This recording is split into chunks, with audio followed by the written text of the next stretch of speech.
Friends, आज IT और सरकारी बैंकों के शेयरों के दम पर बाजार में तेजी बनी हुई है और बेंचमार्क इंडेक्स बहुत ही मजबूती के साथ में चल रहा है और कमज़ोर से ज़्यादा दौड़ने वाले शेयर ज़्यादा है।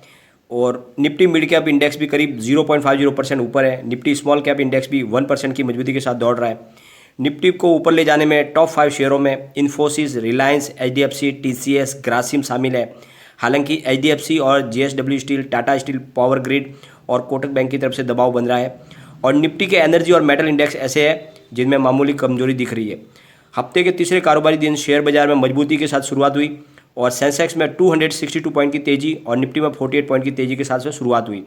और मंगलवार को शेयर बाजार में मामूली उतार चढ़ाव के साथ में क्लोजिंग आई थी, जिसमें सेंसेक्स में 14 पॉइंट की गिरावट थी और निफ्टी के अंदर 10 पॉइंट की बढ़त थी।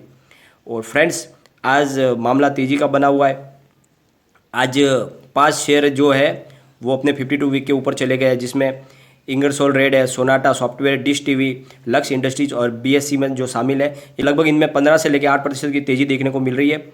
और फ्रेंड्स, लगातार माहौल तेज़ी का बना हुआ है। आज बहुत सारी कंपनियों के रिजल्ट भी आने वाले हैं, जिनमें बर्जर पेंट्स है, BPCL, Burger King, Cummins India, Datamatics, FDC, J Kumar Infrastructure, Karnataka Bank, Karur Vysya Bank, KIOCL, LT Foods, Manappuram Finance, Moldtek Pack, MPS, Pfizer, Saksoft, Sharda Corp और थिरुमलई केमिकल, वी गार्ड, इनके रिजल्ट भी आने वाले। फ्रेंड्स, में बहुत सारी कंपनियों के आज रिजल्ट भी आने वाले और उसके पहले माहौल तेजी का बना हुआ, बाजार में तेजी एक तरफा बनी हुई है। तो ऐसे समय में कौन से शेयरों में निवेश करना चाहिए, इसके लिए हम जाने माने रिसर्च एनालिस्ट संजीव कुमार भसीन की राय लेंगे, जिनसे हमें पता चलेगा कि आगे हम कौन से शेयर में निवेश कर सकते हैं। साथ में जो ग्लोबल ब्रोकरेज फर्म है उनकी तरफ से स्टील सेक्टर को लेकर क्या राय निकल रहा है उसको भी हम जानेंगे और आगे क्या संभावना बन रही है, कौन से सेक्टर में निवेश करने से हमें अच्छा खासा प्रॉफिट मिल सकता है, वो सारी की सारी संभावना जानेंगे। लेकिन फ्रेंड, उससे पहले अगर आप पहली बार हमारे चैनल पर आए तो चैनल को सब्सक्राइब कर दीजिए,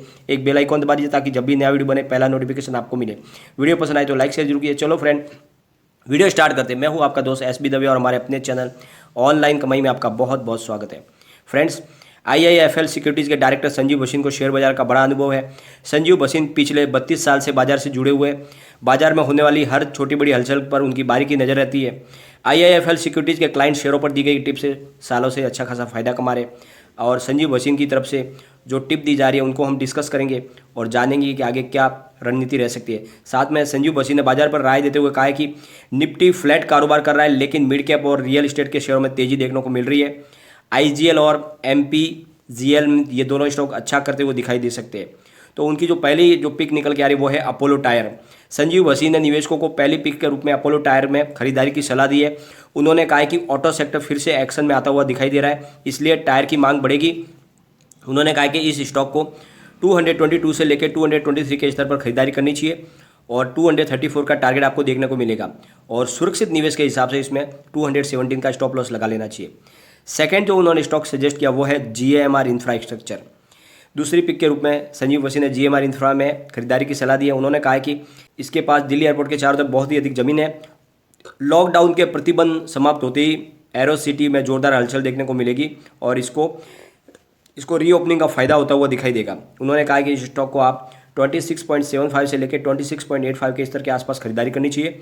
इसमें 30 का टारगेट आपको देखने को मिलेगा। साथ ही उन्होंने सुरक्षित निवेश के लिहाज से 26.15 पर स्टॉप लॉस लगाने को भी कहा है। तो आप इन दोनों शेयरों पर ध्यान दे सकते हैं और इनमें निवेश करके प्रॉफिट कमाने की संभावना देख सकते हैं, क्योंकि दोनों ही स्टॉक अच्छे लग रहे हैं, आगे खरीदारी कर सकते हैं इनमें आप। फ्रेंड्स, क्रेडिट स्विस ने स्टील सेक्टर पर राय देते हुए कहा है कि आयरन ओर की वजह से टाटा स्टील के मुनाफे में उछाल दिखाई दिया है और इसके मुताबिक आईसीआईसी बैंक और एसबीआई पहले ही इंडिया फोकस पोर्टफोलियो में मौजूद है। उनका कहना है कि बैंकों के सरप्लस प्रोविजन से बैलेंस शीट का जोखिम कम होगा। क्रेडिट स्विस की टाटा स्टील पर आउट परफॉर्म से डाउनग्रेड करके न्यूट्रल रेटिंग दी है और इसका जो शेयर का टारगेट रखा है वो है 1250 का। क्रेडिट स्विस ने जेएसपीएल पर इसकी जो रेटिंग है वो आउट परफॉर्म थी, उसको डाउनग्रेड करके न्यूट्रल उसको भी कर दिया है और शेयर का टारगेट 450 का तय किया है। फ्रेंड्स, क्रेडिट स्विस की तरफ से जेएसडब्ल्यू स्टील पर न्यूट्रल से भी डाउनग्रेड करके उसको अंडर परफॉर्मिंग की रेटिंग दी है और इसका टारगेट रखा है 550 रुपीज़ का। साथ में क्रेडिट स्विस की तरफ से सेल पर भी राय दी गई है न्यूट्रल की और इसका जो टारगेट दिया गया है वो है 140 रुपीज़ का। और फ्रेंड्स, CLSA ने HCL टेक की जगह पे एक्सिस बैंक को इंडिया फोकस पोर्टफोलियो में शामिल किया है। पिछले 2 महीनों में मजबूत आउट परफॉर्मेंस के बाद डिफेंसिव में वेट का रिड्यूस किया है और इनके अनुसार बैंकों के सरप्लस प्रोविजन से बैलेंस शीट का जोखिम कम होगा। उन्होंने ICICI बैंक और SBI के साथ एक्सिस बैंक को भी इंडिया फोकस पोर्टफोलियो में शामिल किया है। इसके अलावा CLSA ने एशियन पेंट अल्ट्राटेक का वेटेज बढ़ाया है, वही IT पर वेटेज घटाया है, TCS पर बढ़ाया है। इसके साथ ही नेस्ले पर वेटेज घटाया है, जबकि मेरिको के वेटेज में इजाफा किया है, वही मेटल पर रेटिंग को ओवरवेट से अंडरवेट किया है।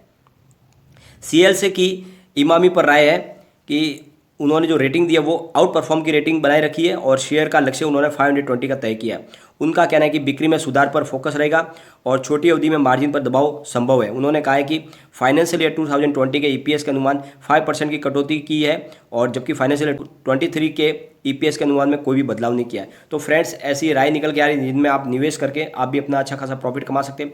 तो फ्रेंड्स, बहुत सारी कंपनियों के आज रिजल्ट भी आने वाले, उन रिजल्ट पर नज़र रखनी चाहिए और जिसका भी रिजल्ट दमदार लगे उसमें निवेश करने की संभावना तलाशनी चाहिए। और फ्रेंड्स, इस समय जब बाजार में एक तरफा तेजी का माहौल नहीं बन रहा है, कभी तेजी बनती है फिर 2-3 दिन बाद में फिर गिरावट हो जाती है, तो आपका नजरिया शॉर्ट टर्म रखें और ऐसे स्टॉक में निवेश करें जो अच्छा खासा रिटर्न देते हैं। बहुत सारे ऐसे स्टॉक हैं जो फिलहाल दौड़ रहे हैं, 15 से 20% का रिटर्न दे रहे हैं। तो बहुत सारे ऐसे मिड कैप स्टॉक है जिनमें भी अच्छी तेजी बन रही है, उनको आप चुन के निवेश करना चाहिए। साथ में फ्रेंड्स, इस समय आपको लार्ज कैप के अच्छे कम जोखिम वाले शेयरों में निवेश करने की तरफ देखना चाहिए, जिनमें एक रिलायंस इंडस्ट्रीज है, बहुत ही अच्छा स्टॉक लग रहा है। साथ में फ्रेंड्स, SBI की तरफ आपको ध्यान देना चाहिए। SBI आने वाले समय अच्छी परफॉर्मेंस दिखाने वाला स्टॉक है।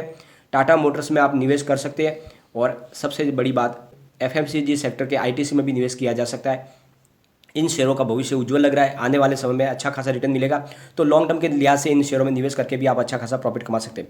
फ्रेंड्स, अगर आज एशियाई बाजार की बात करें तो जापान का निक्की इंडेक्स 51 पॉइंट की तेजी के साथ में 28,605 पर कारोबार कर रहा है। चीन का संघाई कंपोजिट इंडेक्स 16 अंक की बढ़त के साथ में 3,597 पर बना हुआ है। हांगकांग का हैंग सेंग इंडेक्स 203 पॉइंट की तेजी के साथ में 29,152 पर कारोबार कर रहा है। कोरिया का कॉस्पी इंडेक्स 1 अंक की बढ़त के साथ में 3,172 पर आ गया है और ऑस्ट्रेलिया का ऑल ऑर्डिनरी इंडेक्स 10 पॉइंट की तेजी के साथ में 3,172 पर पहुंच गया है। और फ्रेंड्स, अगर मंगलवार की बात करें तो मंगलवार को अमेरिकी बाजार गिरावट के साथ बंद हुए थे। डाउ जोन्स 0.24% की गिरावट के साथ में 81.52 अंक नीचे यानी 34,312 पर क्लोज हुआ था। नेस्डैक में भी 0.03% की गिरावट थी, 4 पॉइंट नीचे 13,657 पर क्लोज हुआ था। S&P 500 इंडेक्स में 8.93 पॉइंट की गिरावट के साथ में 4,188 पर क्लोजिंग आई थी। उधर फ्रांस के बाजार में गिरावट थी, लेकिन जर्मनी के बाजार में तेजी थी। FI और DI के डेटा की बात करें तो NSE पर मौजूद प्रोविजनल डेटा के मुताबिक 25 मई को FII ने 959.77 करोड़ रुपीस के शेयर खरीदे, यानी FII ने जो शेयर बेचे उनसे ज़्यादा उन्होंने खरीदारी की है। हालांकि हमारे जो घरेलू निवेशक है DI, उन्होंने इसके उलट चाल दिखाई और उन्होंने 563.59 करोड़ रुपीस के शेयर बेचे। तो कल के दिन में हमारे जो FII है, हमारे जो घरेलू निवेशक है, उन्होंने माल बेचा है, लेकिन FII ने हमारे बाजार पे भरोसा जताया और उन्होंने खरीदारी करे, वो शुद्ध खरीदार बने। तो इसका मतलब FII का रुझान अपना हिंदुस्तान के बाजार में बना हुआ है, यानी आने वाले समय में तेजी का माहौल बन सकता है। तो इस समय आपका निवेश का नजरिया रखना चाहिए। लेकिन फ्रेंड, कोई भी इन्वेस्टमेंट करने से पहले अपने फाइनेंशियल एडवाइजर से एक बार एडवाइजर ले ले या अपना खुद का रिसर्च करें, क्योंकि मैंने वीडियो आपके एजुकेशनल पर्पज के लिए ही बनाया। वीडियो पसंद आए तो लाइक शेयर जरूर कीजिए और चैनल को सब्सक्राइब कर दीजिए। Thank you friend.